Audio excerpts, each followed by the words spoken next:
नमस्कार दोस्तों, आप देख रहे हैं एग्जाम वर्ल्ड स्टडीज ग्रुप और exam world studies group channel पे हम जो है यूपी टेट में पूछे जाने वाले हिंदी के कुछ प्रश्नों का संकलन लेकर के आए हैं।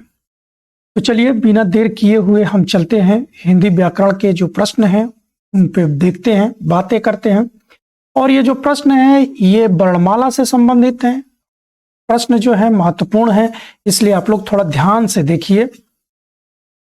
पहला प्रश्न है कि हिंदी वर्णमाला में कुल कितने वर्ण हैं। तो हिंदी वर्णमाला में कुल वर्णों की संख्या कितनी है? हिंदी वर्णमाला में कुल वर्णों की संख्या है 52। ठीक है। अब अगला प्रश्न है कि अंतस्थ व्यंजन की संख्या कितनी है? अंतस्थ व्यंजन की संख्या कितनी है? तो अंतस्थ व्यंजनों की संख्या जो है ये 4 है। ठीक। स्वरों की संख्या कितनी है? स्वरों की संख्या है 11। स्वरों की संख्या कितनी मानी गई है? 11 मानी गई है। चलिए अगले प्रश्न पर चलते हैं कि हिंदी शब्द की व्युत्पत्ति कहां से हुई। तो हिंदू शब्द की व्युत्पत्ति जो है ये सिंधु से हुई है। सिंधु से ही हिंदी बना हुआ है। ठीक। चलिए अगले प्रश्न पर चलते हैं। अगला प्रश्न है कि हिंदी वर्णमाला को कितने भागों में विभक्त किया गया है। तो हिंदी वर्णमाला को 2 भागों में विभक्त किया गया है। क्या? एक को कहते हैं हम व्यंजन और दूसरे को कहते हैं स्वर। ठीक। तो हिंदी वर्णमाला को कितने भागों में विभक्त किया गया है? 2 भागों में। हिंदी वर्णमाला में स्पर्श व्यंजनों की संख्या कुल कितनी है? हिंदी वर्णमाला में स्पर्श व्यंजनों की संख्या जो है कुल 25 है। ठीक। चलिए अगले प्रश्न पर चलते हैं कि मात्रा के आधार पर हिंदी स्वरों के 2 भेद कौन कौन से हैं। तो मात्रा के आधार पर जो है हिंदी स्वरों के जो 2 भेद हैं, एक है पहला ह्रस्व स्वर और दूसरा है दीर्घ स्वर। यानी जो छोटी की मात्रा होती है उसे ह्रस्व स्वर कहते हैं, जो बड़ी मात्रा होती है उसे हम दीर्घ स्वर के नाम से जानते हैं। हम चलते हैं अगले प्रश्न पर कि हिंदी वर्णमाला में व्यंजनों की संख्या कितनी है। तो हिंदी वर्णमाला में जो व्यंजनों की संख्या है यह टोटल कितनी है? 33, यानी 33। ठीक। पंचतंत्र क्या है?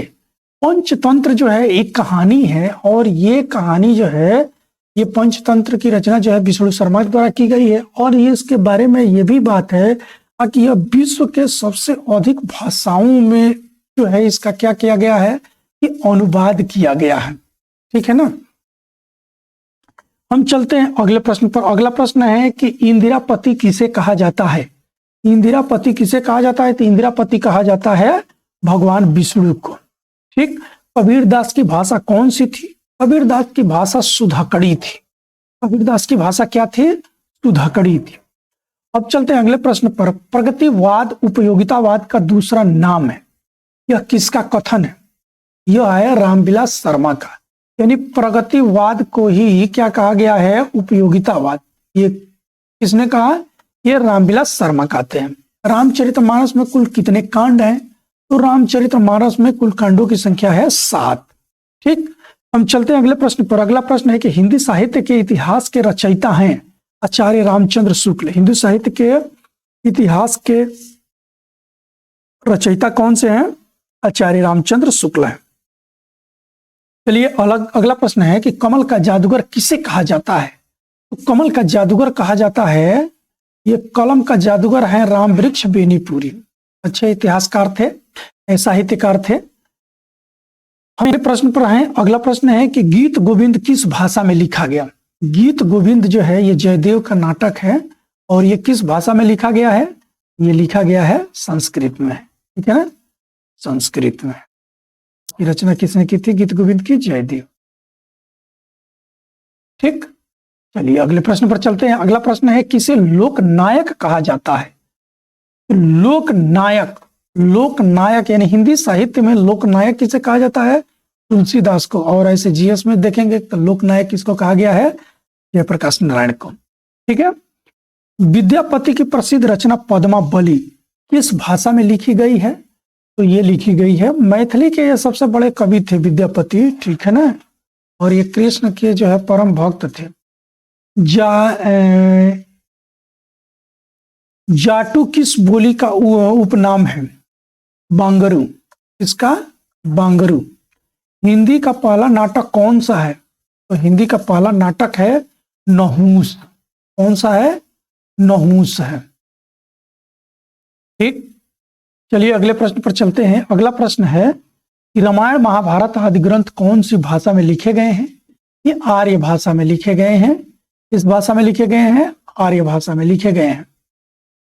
अगला प्रश्न है कि देवनागरी लिपि किस लिपि का विकसित रूप है? तो देवनागरी लिपि जो है ये ब्राह्मी लिपि का ही विकसित रूप है। प्रश्न है कि हिंदी की विशिष्ट बोली ब्रज भाषा किस रूप में सबसे अधिक प्रसिद्ध है? तो ये काव्य के रूप में। ब्रज भाषा में अनेक काव्य लिखे गए हैं। सूरदास जी भी अपने अनेक काव्यों की रचना ब्रज भाषा में ही की है। संविधान की 8वीं अनुसूची में उल्लेखित भारतीय भाषाओं की संख्या कुल कितनी है? तो ये टोटल संख्या है जो संविधान में भाषाओं की संख्या है वो 22 है। वर्तमान हिंदी का प्रचलित रूप कौन सा है? तो वर्तमान हिंदी का प्रचलित रूप जो है खड़ी बोली है। ठीक है, अब चलते हैं अगले प्रश्न पर कि हिंदी साहित्य सम्मेलन प्रयाग की स्थापना कब हुई? यानी हिंदी साहित्य सम्मेलन प्रयाग में है, हिंदी साहित्य सम्मेलन, इसकी स्थापना कब हुई? तो इसकी स्थापना हुई थी 1910 में। संविधान की 8वीं अनुसूची में उल्लेखित भारतीय भाषाओं की संख्या कुल कितनी है? तो ये 22 है। बात हम लोग कर चुके हैं। हम चलते हैं अगले प्रश्न पर। अगला प्रश्न हमारा ये है कि बोलने वालों की संख्या की दृष्टि से हिंदी का विश्व में कौन सा स्थान है? तो हिंदी बोलने वालों की संख्या जो है तीसरी है विश्व में सबसे ज्यादा। ठीक है, अब हम चलते हैं अगले प्रश्न पर। अगले प्रश्न पर है कि हिंदी भाषा का संबंध किस लिपि से है? हिंदी भाषा का संबंध देवनागरी लिपि से है। अगला, भाषा को मोटे रूप में कितने भागों में बांटा गया है? तो भाषा को 2 भागों में बांटा गया है। कौन कौन से? एक है लिखित और एक है मौखिक। ठीक है, चलिए अगले प्रश्न पर चलते हैं कि भाषा शब्द की उत्पत्ति कहाँ से हुई है? तो भाषा शब्द की उत्पत्ति संस्कृत भाषा की धातु से हुई है, भाष धातु से हुई है। ठीक है, हम चलते हैं अगले प्रश्न पर। अगला प्रश्न है कि कवि नरेंद्र शर्मा ने राष्ट्रपिता महात्मा गांधी के निधन से प्रभावित होकर कौन सी रचना की?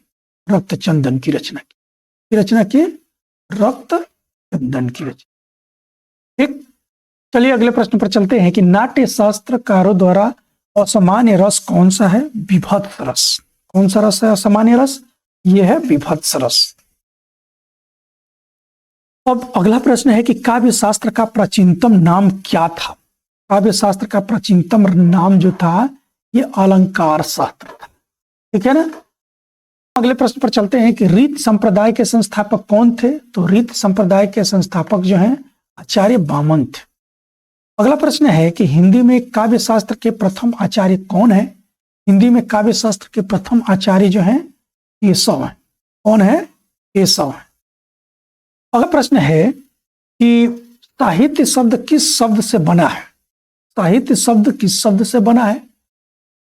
तो साहित्य शब्द साहित्य से बना है। अगला है कि हिंदी साहित्य में जीवनी साहित्य का प्रारंभ कौन से युग में हुआ? तो जीवनी लिखने का जो प्रारंभ हुआ ये हुआ भारतेंदु युग में, है ना। चलिए अगले प्रश्न पर चलते हैं कि हिंदी भाषा और साहित्य के लेखक हैं कौन? ये है श्याम सुंदर दास। ठीक है। हमारा अगला प्रश्न है कि मनुष्य एक सामाजिक प्राणी है, यह किसका कथन है? मनुष्य एक सामाजिक प्राणी है, यह अरस्तु का कथन है। चलिए अगले प्रश्न पर चलते हैं कि चंपू किसे कहा जाता है? चंपू देखिए एक शैली है, ठीक है, जो गद और पद के मिश्रण में लिखा जाता है जो साहित्य, उसे हम लोग चंपू साहित्य के नाम से जानते हैं। गद्य और पद्य को मिलाकर के लिखने वाले साहित्य चंपू साहित्य कही जाती है। कलाधर उपनाम से कविताएं कौन से कवि लिखते थे? ये कलाधर उपनाम से जो कविता लिखते थे ये कौन लिखते थे? ये जयशंकर प्रसाद लिखते थे। अगला प्रश्न है कि रस निधि किस कवि का उपनाम है? तो रस निधि जो है ये पृथ्वी सिंह का उपनाम है। प्रेमचंद्र की अधूरे उपन्यास का क्या नाम है? तो प्रेमचंद्र के एक अधूरा उपन्यास है जिसे हम लोग मंगलसूत्र के नाम से जानते हैं। हिंदी का सर्वाधिक नाटककार कौन है? तो हिंदी का सर्वाधिक नाटककार जो है डॉक्टर जयशंकर प्रसाद है। तुलसीकृत रामचरितमानस में कौन सी भाषा का प्रयोग किया गया है? तो इसमें अवधी भाषा में लिखा गया है रामचरितमानस। ठीक है ना। हम चलते हैं अगले प्रश्न पर कि मीराबाई ने किस भाव में कृष्ण की उपासना की थी? तो मीरा भाई जो है माधुर्य भाव से कृष्ण की उपासना की थी। एकांकी के जन्मदाता कौन है? एकांकी के जन्मदाता हैं धर्मवीर भारती। रामचरितमानस का प्रधान रस है, तो तो रामचरितमानस का प्रधान रस है शांत रस। ठीक। अगला प्रश्न है कि सबसे पहले अपनी आत्मकथा हिंदी में किसके द्वारा लिखी गई थी? ये लिखी गई थी डॉक्टर राजेंद्र प्रसाद के द्वारा। ठीक। अगला प्रश्न है कि हिंदी कविता का पहला महाकाव्य कौन सा है? ये है पृथ्वीराज रासो। कौन सा है? पृथ्वीराज रासो है। चलिए अगले प्रश्न पर चलते हैं कि हिंदी के प्रथम प्रकाशित पत्र का क्या नाम है? तो हिंदी के प्रथम पत्र प्रकाशित का नाम है उदंड मार्तंड। उदंड मार्तंड। अगला प्रश्न है कि हिंदी साहित्य की प्रथम कहानी कौन सी है? ये है इंदुमती। हिंदी साहित्य की प्रथम कहानी है इंदुमती। अगला है आंचलिक रचनाएं किससे संबंधित होती हैं? ये होती हैं क्षेत्र विशेष से होती हैं, ये क्षेत्र विशेष से संबंधित होती। हिंदी गद्य का जन्मदाता किसको माना जाता है?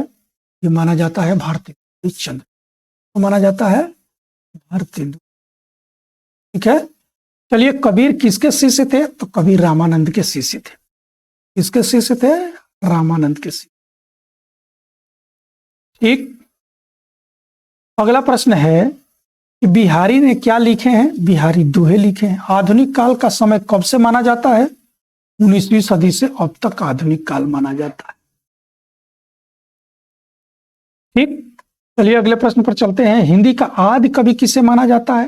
हिंदी का आदि कवि शंभू को माना जाता है। अगला प्रश्न है कि किस काल को स्वर्ण काल कहा जाता है? ये कहा जाता है भक्ति को, भक्ति काल को। निर्गुण भक्ति काव्य का प्रमुख कवि हैं कबीरदास। कौन है? कबीरदास। अगला प्रश्न है कि किस युग को आधुनिक हिंदी कविता का सिंह द्वार कहा जाता है? ये कहा जाता है भारतेंदु युग को।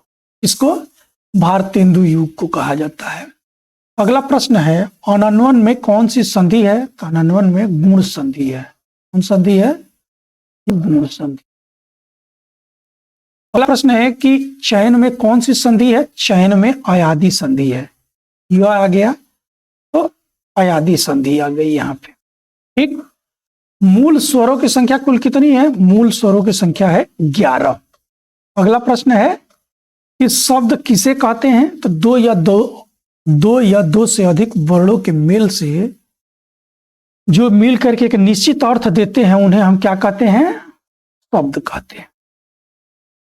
ठीक। अगला प्रश्न, हिंदी में वचन कितने प्रकार के होते हैं? हिंदी में वचन जो है ये 2 प्रकार। कितने प्रकार के होते हैं? 2 प्रकार के होते हैं। अव्यय के सामान्यतः कितने भेद होते हैं? तो अव्यय के सामान्यतः 4 भेद होते हैं। कार्य के होने का बोध करने वाले शब्द को क्या कहा जाता है? क्रिया कहा जाता है। अगला प्रश्न है कि भाषा के शुद्ध रूप का ज्ञान किससे होता है? भाषा का शुद्ध रूप का ज्ञान व्याकरण से होता है। तो इस प्रकार से ये हिंदी के जो कुछ प्रश्न थे जो आपके एग्जाम के दृष्टि से महत्वपूर्ण हैं, इसको आप लोग जरूर दोहरा लीजिएगा।